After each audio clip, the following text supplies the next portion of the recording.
Hi everyone, today I am reading chapter 5, Billy the Bird. It was a Sunday on 14th December, so Dad was at home and Mum made him start on the Christmas decorations. He grumbled, saying there was loads of times, another 11 days yet, but in fact he rather enjoys fixing up all the fairy lights. He's a DIY man, not just on the Christmas tree, but all over the house too. There's no mistaking the bird's nest at Christmas time. It's far and away the brightest house in the whole street. Once it was dark. Dad switched all the lights on just to make sure they were all working, and they were. We all went outside and they looked lovely, all different colours and some that winked and blinked, and one lot, bigger golden ones, that were fixed so as to say, Merry Christmas. Of course there was a very big golden light up in the sky too, the full moon. And I suddenly thought, oh help, suppose Billy just takes off now, in front of everyone. But in fact he went to bed and straight to sleep, and when it was my bedtime he was still soundly asleep. So I made sure his window was closed and I drew the curtains to keep out the moon's bright light. And then I shut his bedroom door, leaving Lily Leaf on guard outside it. Wake me if you hear him moving, I said to her. Perhaps he won't fly tonight, I thought to myself as I was drifting off. Perhaps he doesn't fly every moon. Perhaps he's lost the trick of flying. But the next thing I knew was someone saying, Psst, in my ear. I can hear him, Lilyleaf said. He has liftoff.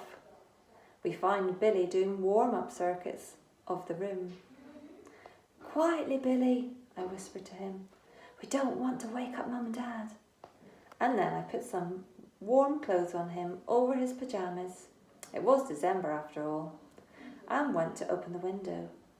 Don't be long, I said to Billy the Bird, and try and not let anyone see you.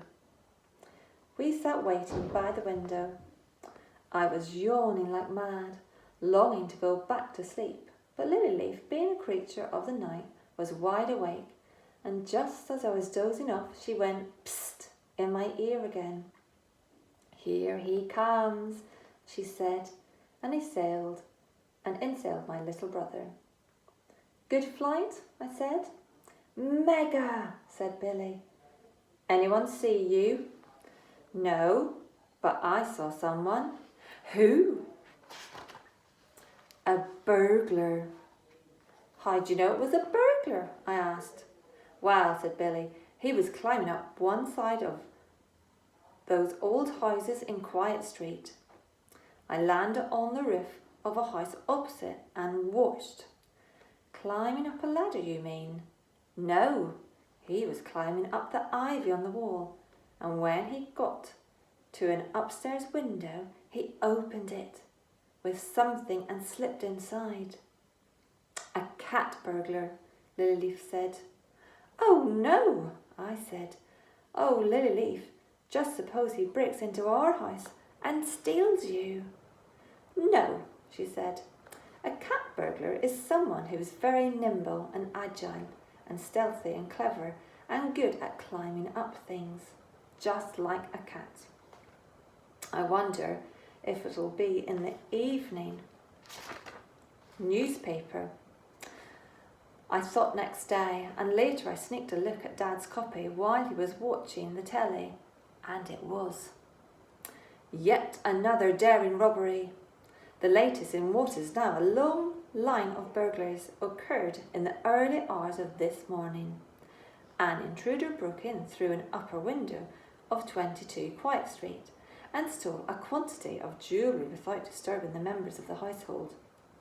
As with previous thefts, no ladder appears to have been used, and it is presumed that the man climbed the ivy on the house wall in the classic manner of cat burglars.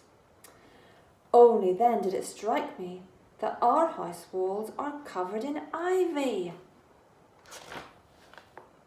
I wonder what might happen next.